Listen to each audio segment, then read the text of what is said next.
चलिए दोस्तों, आज आगाज़ करते हैं हम लोग हड़प्पा सभ्यता की।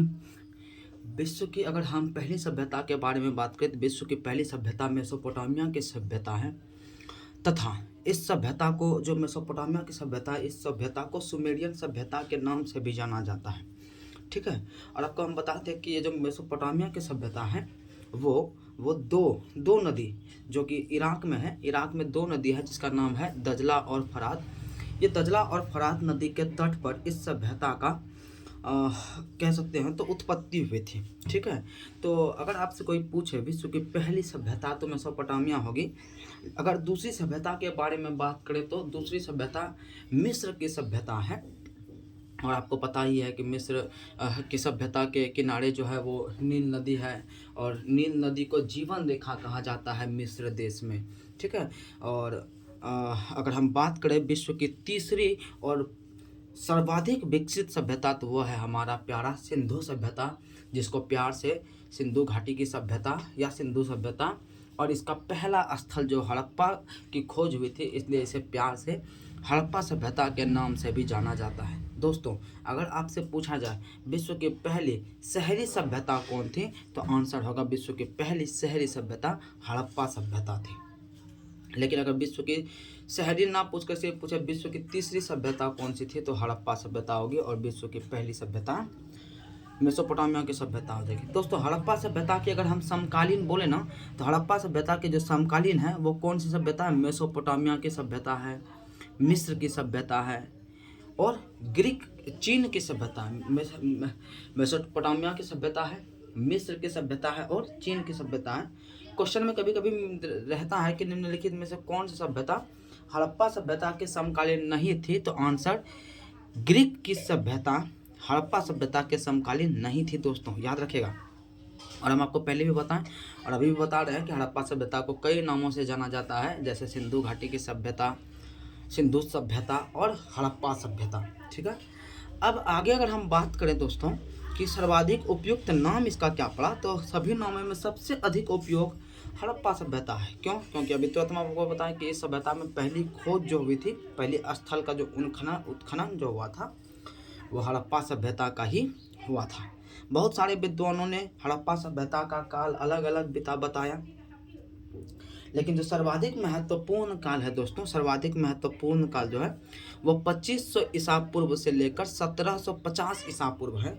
2500 ईसा पूर्व से लेकर 1750 ईसा पूर्व है।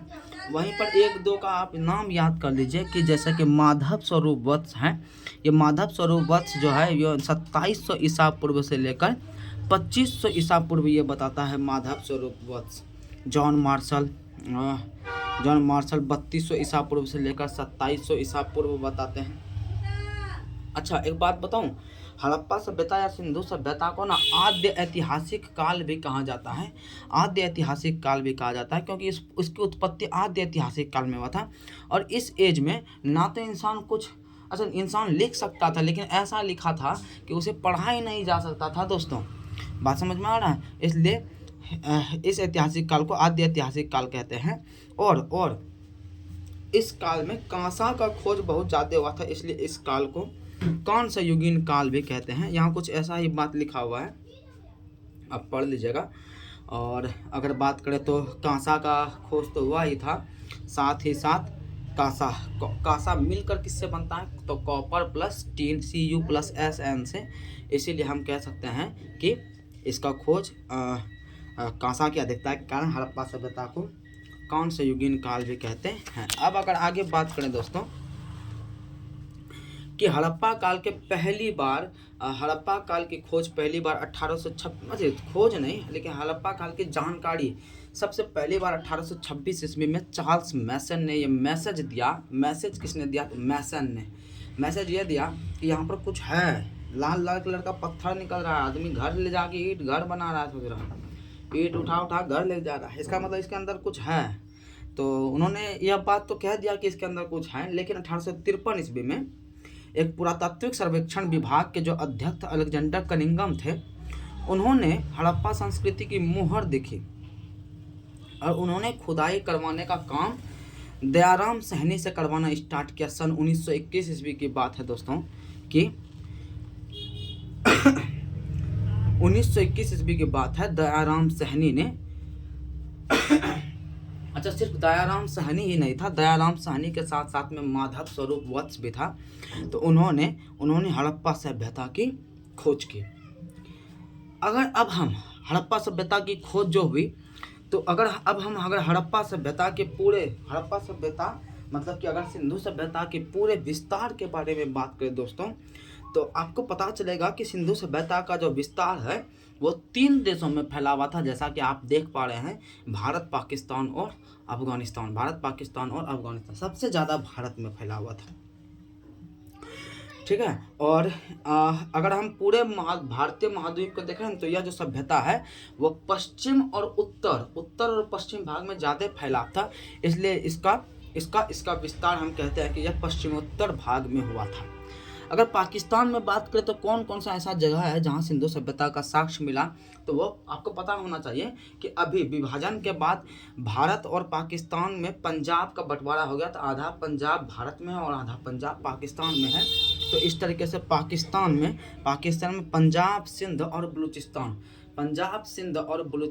पाकिस्तान का जो पंजाब, सिंध और बलूचिस्तान है, यहाँ से साक्ष्य मिला। दूसरा, भारत में अगर बात करें तो भारत में तो बहुत सारा मिला है दोस्तों। गुजरात में तो खतरनाक मिला है, लगभग सबसे ज़्यादा अगर स्थल मिला है तो वो गुजरात में मिला है। फिर हालांकि हम आपको सीक्वेंस से बता रहे हैं कि जम्मू कश्मीर हो गया, पंजाब हो गया, हरियाणा हो गया, उत्तर प्रदेश, राजस्थान, गुजरात, महाराष्ट्र, इन सबसे सिंधु सभ्यता का साक्ष्य मिला है। क्योंकि अगर बात करें ना कि सिंधु सभ्यता के पूर्वी इलाके की बात करें तो वह उत्तर प्रदेश के आलमगीरपुर जो मेरठ में पड़ता है, वहाँ पर सिंधु सभ्यता का फैलाव था। और अगर हम अफगानिस्तान का बात करें तो ये मुंडीगाफ और सुतगोई अफगानिस्तान में 2 जगह है, मुंडीगाफ और सुतगोई, यहाँ से इसका साक्ष्य मिला। आइए अब विस्तार करते हैं, पूरी चौहद्दी पढ़ते हैं इसकी, पूरा पश्चिम, उत्तर, दक्षिण में कहाँ कहाँ ये फैला हुआ था और किस किस नदी के किनारे था। दोस्तों, पूरब में सिंधु सभ्यता के पूरब में आलमगीरपुर जो कि मेरठ के पास है, उत्तर प्रदेश में, यहाँ पर इसका फैलाव था। इसका फैलाव पूरब में कम होने के कारण, नहीं तो अगर देखिए चारों तरफ फैलाव होता ना तो सिंधु सभ्यता का आकार चतुर्भुजाकार या चतुष्कोणीय आकार का होता, लेकिन ऐसा बात नहीं है। सिंधु सभ्यता का पूर्वी क्षेत्र में विस्तार कम होने के कारण सिंधु सभ्यता का जो आकार है वो त्रिभुजाकार हो गया, ठीक है। तो पूरब में आलमगीरपुर, उत्तर प्रदेश, नदी हिंडन नदी है, मांडा आपका ये मांडा हो गया, मांडा जम्मू कश्मीर में पड़ता है, चिनाब नदी हो गया उत्तर में, पूरब पश्चिम में पाकिस्तान का सुतका गेंडोर हो गया, दास्क नदी के किनारे, उत्तर में मांडा हो गया जम्मू कश्मीर चिनाब नदी के किनारे, और दक्षिण में महाराष्ट्र के दैमाबाद हो गया परवड़ा नदी के किनारे। इस तरीके से हमने इसकी चौहद्दी देख लिया। और आकृति अभी तुरंत हम आपको बताएं कि पूरब में फैलाव कम होने के कारण इसका आकार त्रिभुजाकार हो गया। और अगर सिंधु सभ्यता के क्षेत्रफल की बात करें तो लगभग 13 लाख किलोमीटर, एग्जैक्ट वैल्यू 12,99,600 वर्ग किलोमीटर स्क्वायर में सिंधु सभ्यता फैली हुई है दोस्तों। और इसका फैलाव पूरब दिशा में कम है।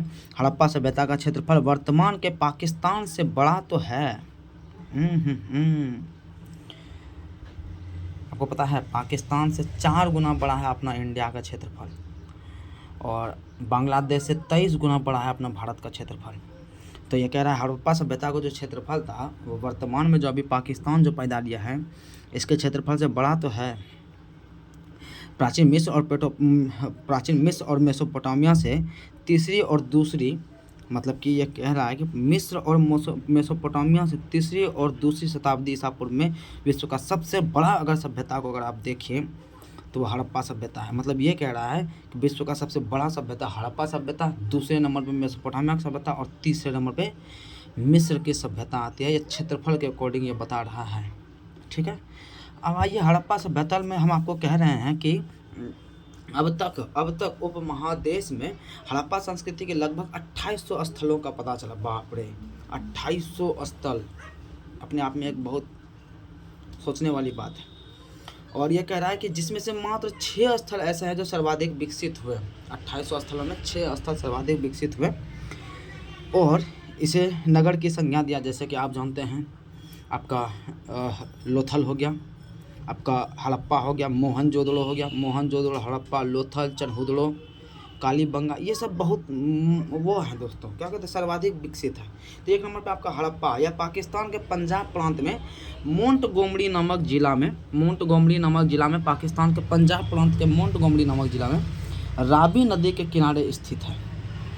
और आपको पता है, मैंने आपको बताया था, इसका उत्खनन 1921 ईस्वी में दयाराम साहनी और माधव स्वरूप वत्स के द्वारा किया गया था। माधव स्वरूप वत्स के द्वारा किया गया था दोस्तों। अब आगे